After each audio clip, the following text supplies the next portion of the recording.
It's definitely been a hot minute since we made a video like this, so we're just going to dive right into it. Nubia Red Magic 5G.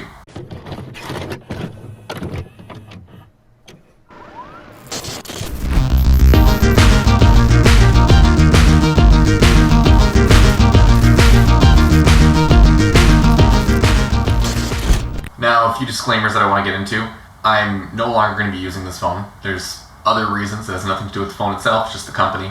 In the last video that I made with the S20 Ultra about how I was sending this phone back, Nubia just decided to ghost me. They essentially said that my phone was not calibrated. That's why the 64 megapixel sensor wasn't working. When I ended up wiping the partition, which also removed the fingerprint calibration, they offered to take it back and they're going to send me another unit. And when I was waiting for the shipping label to actually be sent to me so I could send it back, I had to move. So I just packed up the phone just the way it was. I emailed them a few more times saying that the return address that they'd be sending a new phone to is going to be changed. They wouldn't answer any emails. They still wouldn't give me the return label for the phone. They essentially just cut all communication. They're not answering any emails at all. So they're just not taking the phone back. So they sent me a broken unit. That's where the main issues in the original video came from. And when they offered to do good, I then made a video about how they were going to do good, and then they decided that they're just not going to follow through with it now that the publicity has already been out there. So I'm completely done with this phone. I'm not using it anymore. There's no point. I have an S20 Ultra now, so by comparison of the two phones, price aside, as you can probably buy about 3 or 4 of these for the price of the S20 Ultra, it's just a better phone. You're paying for more, so there's no point downgrading to this one when I have another option. Now, one thing is that this phone is cheap, both in quality and price. The price definitely reflects the quality. Again, coming back to the screen protector. So I'm going to show you the differences between the Nubia Red Magic 5G screen protector, which, as most of you know, I only used for about 1 week outside of the house. This was my daily phone for about a week, and that was when Nubia offered to return the phone. So this phone only has roughly 7 days of out-of-the-house use, and in total maybe 2 or 3 weeks. But realistically, the condition of this phone is almost laughable for how bad it is beaten up in that short amount of time, which many of you are probably already commenting right now that your phone looks amazing and I'm very hard on phones. You are correct. I work on cars. I work in a very aggressive environment for phones. I'm constantly covered in grease, dropping my phone in the engine bay of cars, using it as flashlights, knocking it off of different components, rust, dirt. There are many things that my phones have to go through. However, that doesn't mean that I'm not going to be playing games on my phone and want a gaming phone. And as I addressed in my other videos, is that computer no good for making music or making YouTube videos? It's a gaming computer. Gaming. That means that it doesn't do anything else other than gaming, according to probably close to 80-90% of the comments that I received on that first video of people telling me that this is a gaming phone. But the part that everyone seems to miss is the word phone. It's a phone. It's not a game console, it's a phone. It has a camera. They market the 64 megapixel camera. Why do you need a 64 megapixel camera on a game console? Does the Xbox have a 64 megapixel camera? PlayStation?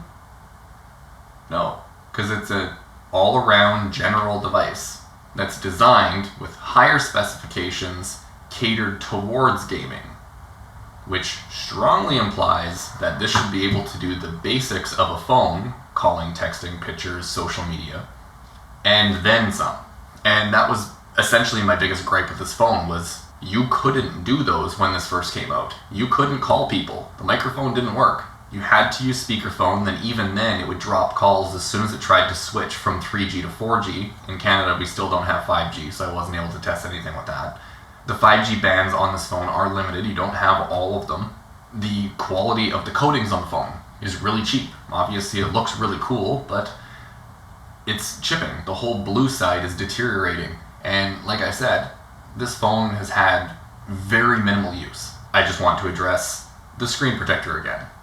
I got so many comments about that, saying that I was complaining about a screen protector, which I'm not. I was complaining about the quality, saying that if you're going to be buying one of these phones, you're going to need another screen protector. So by comparison, again, S20 Ultra, very expensive phone, but it still comes with a cheap plastic screen protector, just like this one, cheap plastic screen protector. Now the difference, given that this phone has gone in and out of my pocket, you know, maybe 100 times throughout the week that I had it outside of the house, and every other time that I used it was inside the house, which in the first video that I made was on my desk. This desk. Now, before we get into the essentially deal breaker for this phone for me, so now I just want to talk about the screen protector again, mostly because the comments still do not stop about the screen protector. Just amazing when I'm making a video about a phone with such complexities that a sheet of plastic covering glass is the main article that people want to adjust my credibility for. This screen protector, like I had mentioned in the first video, and tons of people don't seem to listen at all, because I literally said in the video when I was in the garage at the workbench, I said that I had placed this on the screen down on my desk in my clean office. Now, this is the new office, but this is still the same desk. I just have a mod mat on it now. So this wood surface is what it was sitting on. And I plugged the cable in, I put it down, and then the weight of the cable started making it slide off the desk. So many people said, don't put the phone screen down. Two things. One, a cheap little plastic screen protector is significantly cheaper to replace than the glass around the camera if that gets scratched. Two, I was waiting for a case which solves the issue of putting it down on the camera side. However, I had already moved out of that house by the time I ended up getting the case for this phone. Now, I just want to point out that Nubia Mart is not associated to Nubia at all. However, they are just as terrible with customer support. I had ordered 2 screen protectors and 2 cases for this phone, just because this phone is kind of a rarity, so finding things after the fact, if I intended on keeping it for a long time, which I did, I wanted to have extras, so that way if the case gets damaged or worn out, I have another one as backup if supplies end up diminishing. Because who knows how long they're going to stay around for an oddity like this. When I finally did receive the package, I got 1 of each. So this is the glass screen protector from Nubia that I ordered through Nubia Mart, and the matching pulse color scheme case for the Red Magic 5G. Now, when I said that their customer support was just as bad, because I had only received 1 of each, I had to email them. They then asked for my order number and then told me that they couldn't find my order number. So I had to take the invoice, send the invoice to them because they lost my order number. How, I'm not sure. And then they said that once they had found my order number, it had changed due to supplies. Apparently that's why it took so long to ship. And when they had changed the order number to a new order for the new inventory that they ended up having, they changed the quantities to 1. So on their records, it said that I had only ordered 1 of each, but they still charged me for 2. Luckily, PayPal had my back on that one because I showed PayPal the original invoice that I ordered 2 of each. I only received 1. They had already admitted that they had changed the work order to have 1 quantity for each, but wouldn't give me half of my purchase price back. So PayPal essentially just agreed in my favor, and they gave me the full return value of everything. So I got this case and screen protector for free because they wouldn't give me half of my price back because I only received half of my order. So I'm not really complaining about that. I got a free case and screen protector for a phone that I'm not going to use, but it's there. It's just fair warning. Nubia Mart is pretty sketchy, and I can't condone that you're actually going to get your items or not. This case and screen protector took over a month to show up. And I just want to address how weird that is that the blue side is the side that's chipping and has wear marks and color disformations because I'm right-handed. So I hold the phone in my right hand on the red side. The blue side rarely ever gets touched. So why would the blue side wear out so fast? Even if I did hold it in my left hand as the primary source and that's where the wear was coming from, it's also wearing up on the top corners where my hand doesn't even touch. So it's not from wear, it's almost like it's just deteriorating over age.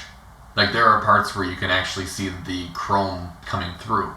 And again, this phone has very minimal actual use. I've rarely used this thing.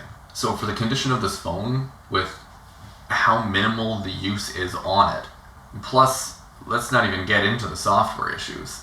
How long it ended up taking to get a case, because Nubia didn't offer ones when I was pre-ordering, so I had to order from a third party. Nubia doesn't even offer this one. They just offer a black case. As far as I know, I haven't checked recently. Maybe they have a clear one now, but as far as when I was buying the phone originally, they only offered a black case, and it was coming soon. You couldn't order it when you were ordering the pre-order. So there's no way to get the phone with a case. I never intended on getting a glass one right away. I figured the plastic one was going to do its job. The difference between this one, and again, the S20 Ultra, I'm not trying to compare these phones because the S20 Ultra is like 3 or 4 times more than this phone. But it's just the fact that this phone uses just a cheap plastic screen protector. S20 Ultra, cheap plastic screen protector. The S20 Ultra, I've been using that phone every single day since, I don't even know, April, May? It's November now. When I show you the differences between the screen protectors on this phone, which, like, let's like really give this a chance and say that I used it for 3 weeks. Okay, let's just set that ballpark. Let's say that I actually had like a full 3 weeks, and I'm saying it's an estimate because from time and time again, I do pick this phone up to mess around with some software and stuff, but it's only for a few hours. So I'm just rounding up in the event that throughout those few times that I've used the phone, those would accumulate to a few more days. So let's say in total from when I got it until this point now, it's had roughly 3 weeks of use. So not even 1 month.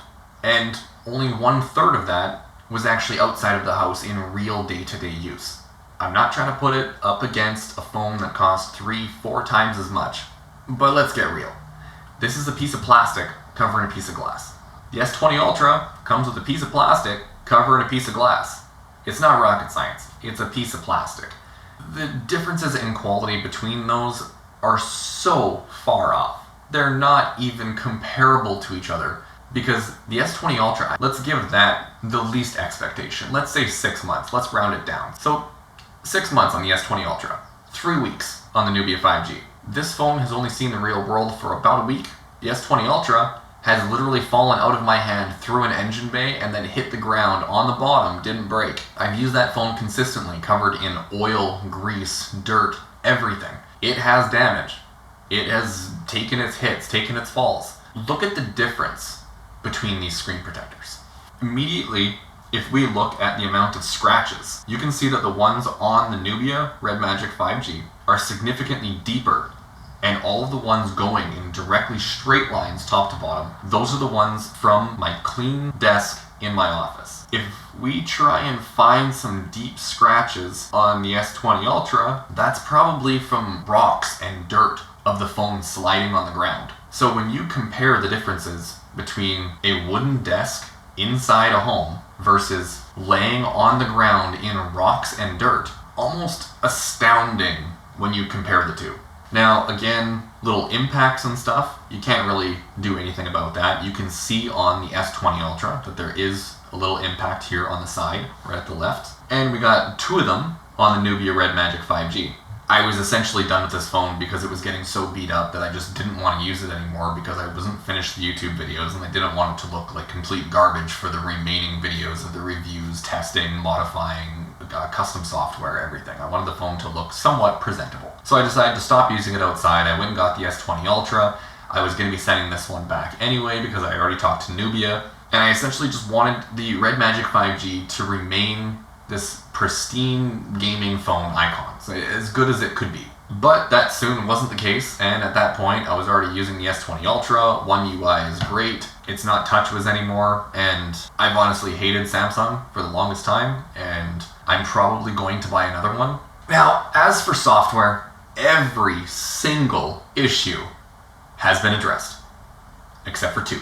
As far as my unit, because I'm running the North American software, so I don't know if this is a global issue, China issue, North American issue. I haven't been dabbling with all the other softwares because of this new house and all the renovations that I've been doing. That's why we're in a different environment if you haven't been watching the previous videos. And one of the main things with the software on this phone is they have been shooting out releases for this thing within the first few months like it was going out of style. Like they were like update after update, fixing tons of bugs, talking to the community. It almost seemed like Nubia was actually going to be the next OnePlus, where the community speaks and the company reacts and responds in coordinates to everything that we wanted. We wanted these issues fixed. We wanted different features added, and they were listening. However, they stopped listening when they started developing their new phone, the 5S, which is the 5G, but in silver. For a little bit more money, you can get it in Pulse or the silver, whatever they call that one. I haven't actually looked into it because I'm just done with this company at this point. The Pulse unit actually costs more than the 5G. So you're literally paying more for a unit that says 5S on the back than a unit that says 5G on the back. Or you can pay more for the silver.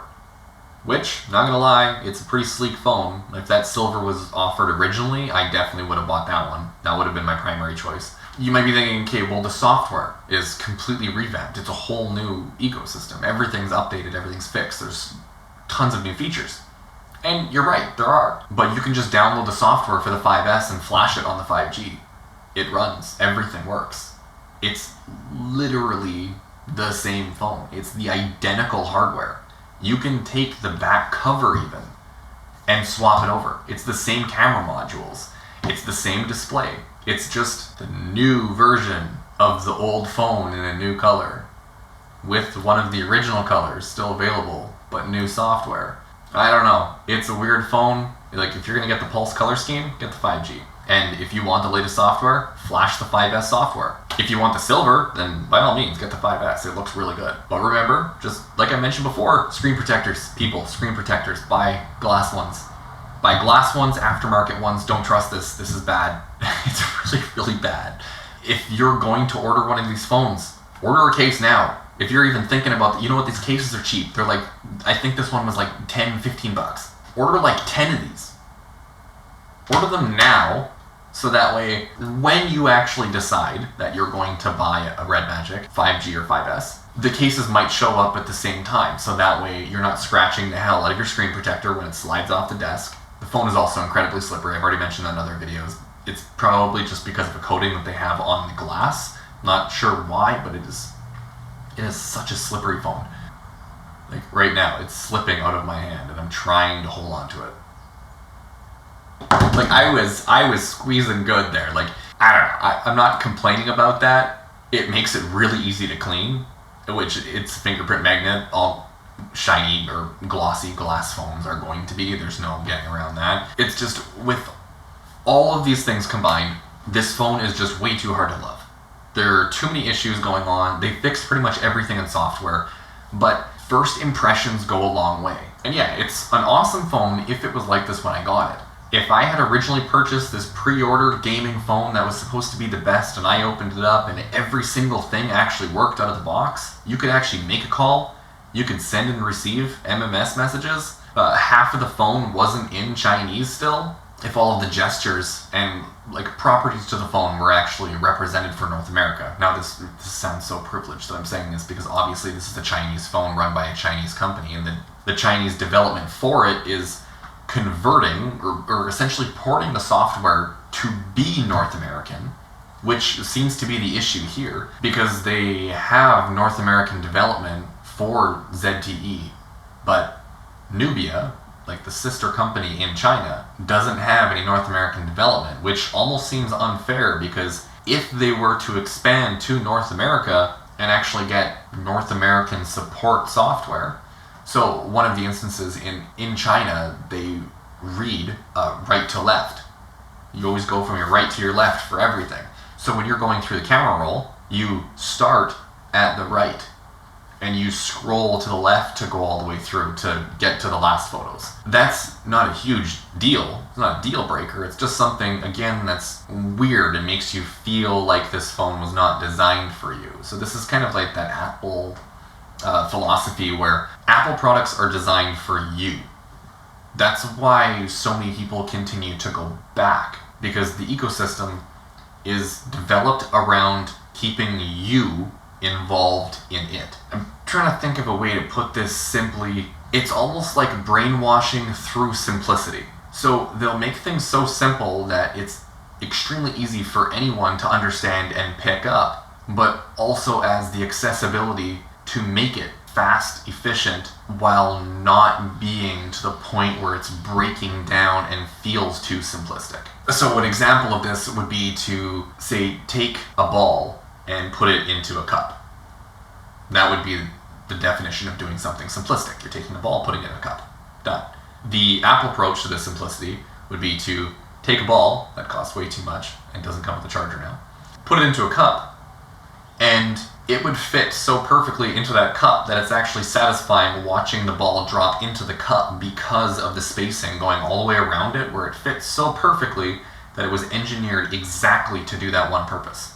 That is the design factor that I didn't get from the software on this. And obviously it's not Apple, I'm not saying it is. It's just that's the principle that most people try to go after, is refining the development to the point where you get satisfaction from using it. Where this, I had to learn to use it because I couldn't change it. Again, bringing up iPhones, you can't change them. You have to learn to use them because you can't change them. This doesn't have the aspect there where this phone, you can't just dive into the ecosystem and you have everything. You have a laptop, a desktop computer, speakers, smart home stuff, everything. It's just a phone. So doing that much compromise because you're going into a Chinese ported ROM, kind of off-putting mentally. It changes the way that you're looking at the phone as a whole, because hardware-wise, this thing is amazing. Running AOSP ROM on this thing, bingo bango, you're done. Raw Android, perfect, flawless, no issues. It's the fact that there were so many little compromises that it was just super off-putting to try and use this phone consistently, because even trying to find different settings, the actual translation wasn't correct. It would almost be easier to use it in Chinese and try and figure out the translations myself than have a broken translation, which only confused me further because I didn't even understand what the translation meant, so I had no idea what that button could mean. Whereas finding the translation myself, maybe I could get a different result that helped me figuring these things out.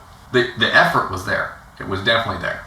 They put all of their resources towards this. It just wasn't ready for the North American market. And the 5S, I think they came significantly closer to that with what they learned from this phone. It brings me back to this phone running the 5S software. That is your best bang for buck right now. Is either buy a 5S for the North American version, or buy a 5G, flash the 5S software. The only available ROM as of right now is the China one. You will have to convert it all over to English yourself. Like I mentioned, that might even be easier, and it becomes more of an experience of learning how to do everything yourself rather than just expecting it to be done. Really, if they had advertised it like that, I still would have bought it, and I would have had a completely different expectation going into this phone, and I would have enjoyed it significantly further if I had realized that, okay, I'm buying a Chinese phone with a Chinese ROM in Chinese. It's time to grind. We're going to convert the whole thing to English. We're going to start messing with the ROM. We're going to start changing with things right away. If that was my expectation, buying the phone, rather than all of the advertising showing that this is going to be the greatest phone ever and everything's going to work, and then I get it and I can't even call someone, and I can't even send a picture to anybody because MMS doesn't work, and if I'm making a call on speakerphone, it drops the call halfway through because it switches from 3G to 4G for some reason.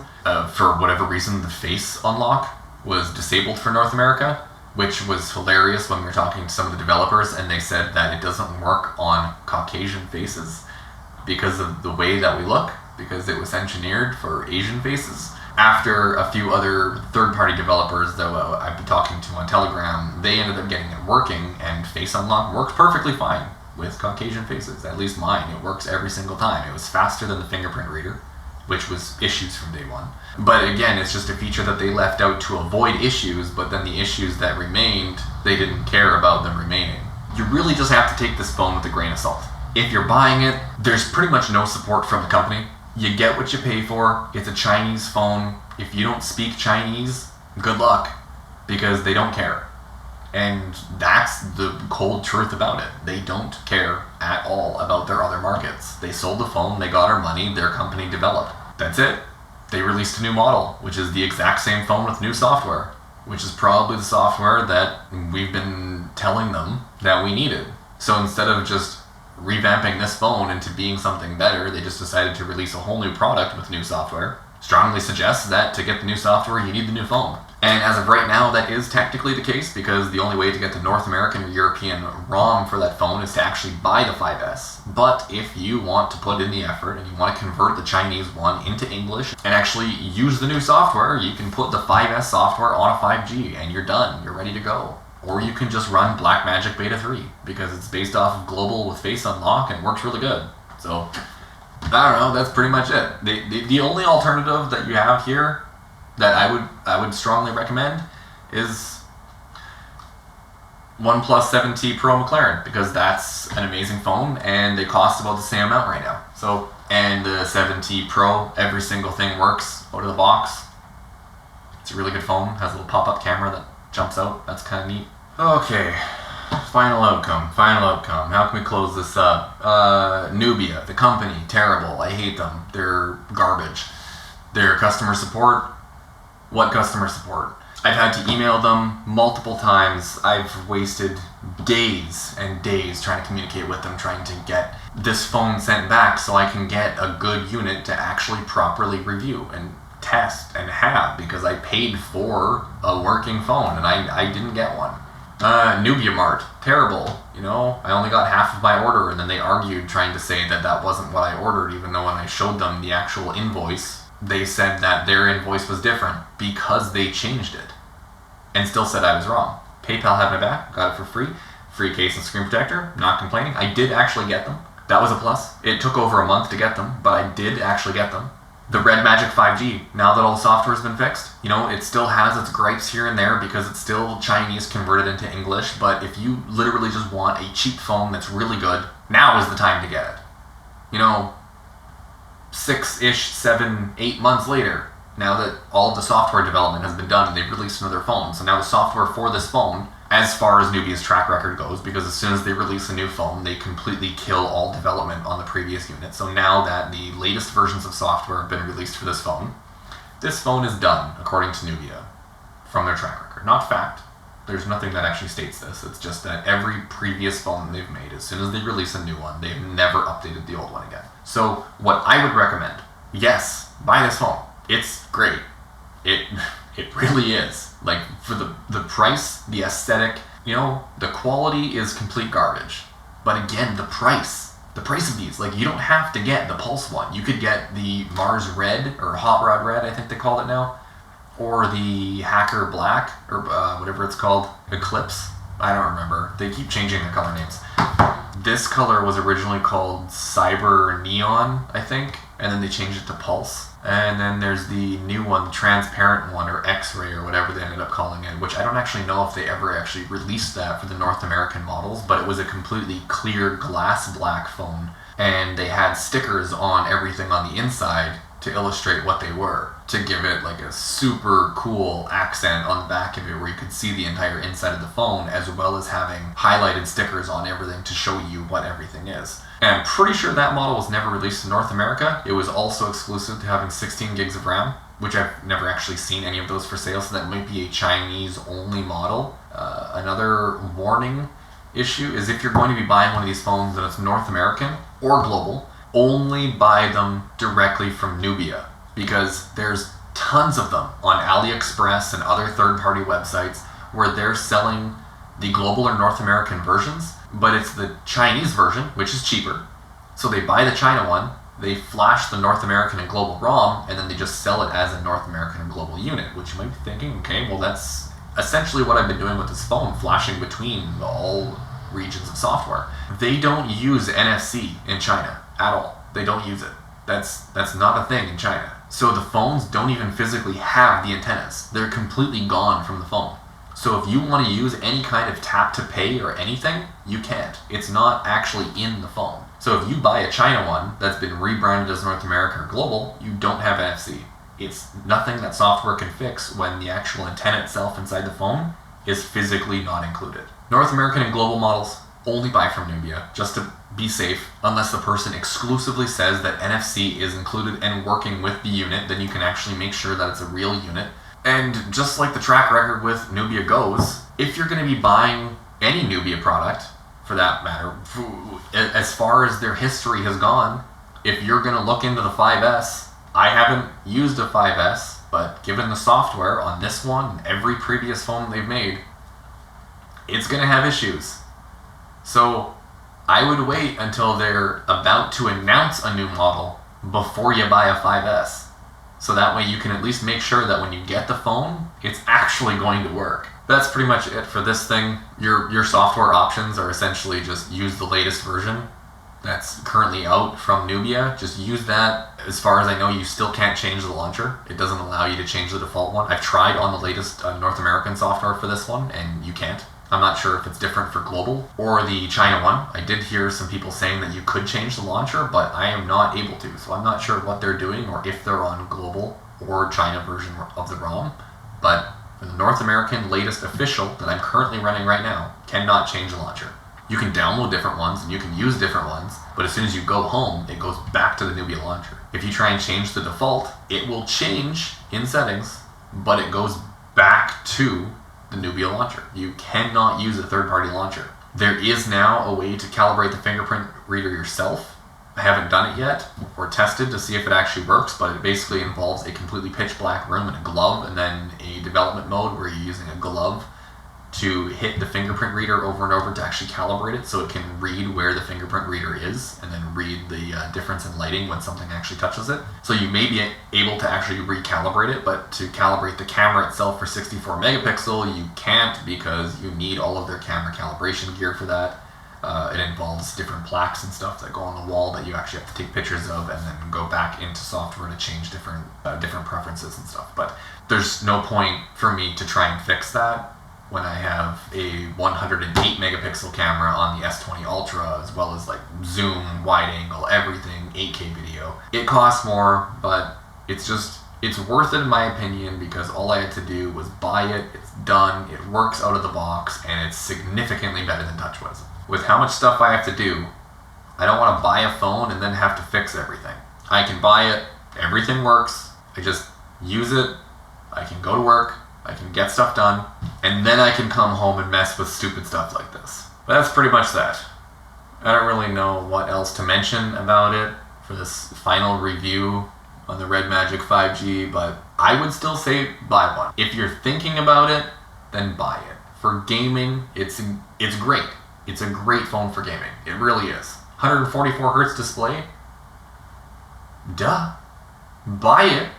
It's awesome. You know, just don't expect the experience for everything else to be very good. Like I said, order cases in advance, so that way they actually show up on time. If you're going to be using the phone outside of the house, or, you know, if you're actually going to be using the phone ever, buy some glass screen protectors. Or just be careful enough that you don't actually need screen protectors, because the plastic one scratches so easily, it's almost worth not having because it makes little rainbow lines going across the screen and everything when the light goes between the scratches on the screen protector, so it's extremely distracting even just having a poor quality screen protector on it, so just not having one is better. So from like an Android gaming perspective, it's great. I would 100% recommend one. You can't beat the price to performance for this. There's nothing out there that's going to be better than this in terms of gaming. With the latest software that's currently being released, the official software, I've had no further issues with it. Everything has been working. You know, there's a little bit of bloat because China, and they gotta make money somewhere because they're selling the phone so cheap that they need to recoup the loss with advertising, so that makes sense. The fact that you can't change the launcher kind of sucks, but at least on the North American version, we have an app drawer. In China, they don't even have the app drawer. It's literally iPhone with all of the apps on every single page, and you just randomly have widgets tossed in there. Terrible. It's an OCD nightmare. I wish this phone was what it is today when it was released. I wish Nubia would actually understand this, fully develop all of the software completed before releasing a phone, because their developers have even flat out said that the launch software on these phones is beta. It never becomes a release candidate phone until they start making the next version. Every software update on this phone is beta software. The official releases are beta. Nubia has said this. So this isn't just me making it up, bashing the company. I have nothing against Nubia as a company. They're a company, they're in China, they don't have the resources to expand to North America in the way that they tried, and at least they tried. at least I have this phone, wasn't a North American experience that I was expecting. Which is unfortunate, because if it was, I wouldn't be able to see any other company keeping up with them. Because if this phone worked perfectly to like a North American standard, when it first came out, face unlock, the camera worked, calibrated, fingerprint reader worked, if everything was properly translated to English and all of the gestures corresponded to North American standards, what other phone do you have an option for that's going to be this good? Unfortunately, this phone didn't hit any of those markers. It's a China phone. That's what it is. So maybe for most of my viewers being in Europe, actually, maybe it's different over there. It's more acceptant of Chinese standard because there is such a vast difference between all of the preferences over there. Whereas North America, it's a standard from Canada all the way to Mexico. All of the gestures are the same. All of the ways that everything work, it's all the same. We all drive on the same side of the road. We all have steering wheels on the same side of the car. We generally share all of the same grades of fuel. Everything is the same. In Europe, everything is different. So maybe that corresponds closer to Asia. Would kind of explain why I was receiving so much hate on that first video that I made. Because a lot of those users are from India. I know that India has extremely different behaviors than most of the world in terms of phone releases and stuff. There are phones that are released in India that are not allowed to be sold outside of India. How crazy is that? They literally have their own phones that they won't even give to the rest of the world. You're not allowed. It's for India only. Like, they have a much higher standard for things over there than we do. We just want these things. Luckily, we started to get some cool, weird China gear. At least we got it, and I just wish the software was better. But when it really comes down to it, this phone is an Android gaming console. Now that the software has been done, it's an alright phone. So if you're looking for something cheap, good at gaming, you know, maybe you're in high school, you're saving up your money or whatever, I would definitely recommend this phone. If you're willing to put in a little bit of effort, maybe if you're a little bit techie, you could root the phone yourself, you know, install Face Unlock, the fan mod, so that way you could have the fan and RGB on whenever you want, not just in the gaming mode. Which I still think that's the stupidest thing that they did that, because it's a gaming phone that you literally can't show off and be like, oh yeah, it's a gaming phone. Oh, check out my gaming phone. They're like, oh, what does it do? And it's like, hold on, I have to disable everything so it's not a phone anymore and then turn it sideways and I can only use it like this. But can you hear the fan? And it's just super awkward at that point because you can't do anything cool with it. Like the ROG phone, which you can just have the RGB on all the time because RGB, and why not? You know, it was a marker that was right there. They almost hit it, and but I would definitely recommend this phone. Now that the software's done. You'll want some alright pictures, as long as your 64 megapixel sensor is actually calibrated. You don't mind using a passcode, because the fingerprint reader is still garbage even on the latest software. It does work, sometimes, it does work. Or if you're a little bit techie and you actually want to install the Face Unlock from the China ROM, or if you just want to run BlackMagic 5G, then that's also a great option. It's probably your best option, actually, because that's the one where everything is just ready to go. That's pretty much what it comes down to. Red Magic 5G. The best phone in existence that missed its mark. Oh well, it's what it is. Hope you enjoyed the series of videos that I made on the Red Magic 5G. I'm not gonna lie, I enjoyed making them. Phone, I didn't, but it was fun. It was a learning experience. I probably never would have bought another Samsung if I didn't need a phone because I was about to send this one back. One UI is pretty good. Definitely not TouchWiz. And that says a lot because I hate Samsung phones. I hate Knox. I hate that you can't root them. You're completely locked in. It's an iPhone of Android. It's an Android iPhone. That's what it is. That's what Samsung is. I didn't think I was gonna buy it. I did. It's great. Everything about this phone is better than the S10 Plus that I had.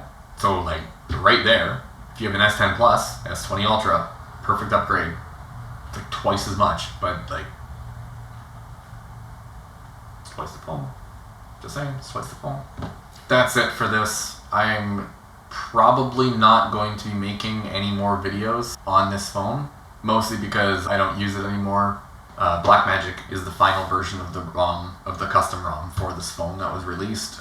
There's tons of developers now on XDA porting over different ROMs to work on this. The main developer from BlackMagic, he is now working on a custom kernel on this to get even more performance out of it. But as for me, the tester, the one who tests reviews, there's not really anywhere else for me to go on this other than running those kernels, but I have way too much to do with the new house, so I can't sit here and mess with phones anymore. If I can develop some time anywhere where I can actually start messing around with the kernel and everything, then maybe I'll show you a video on how to install the kernel, but the most that we're probably going to get out of this is finish up that series and show people how to, well, finish your phone, to get the last of the software out of it for the best possible features. So at least if you have one of these, or you're looking at buying one, then you'll at least have a video guide on how to get the best possible software that you can out of it, so you can get the best experience out of it.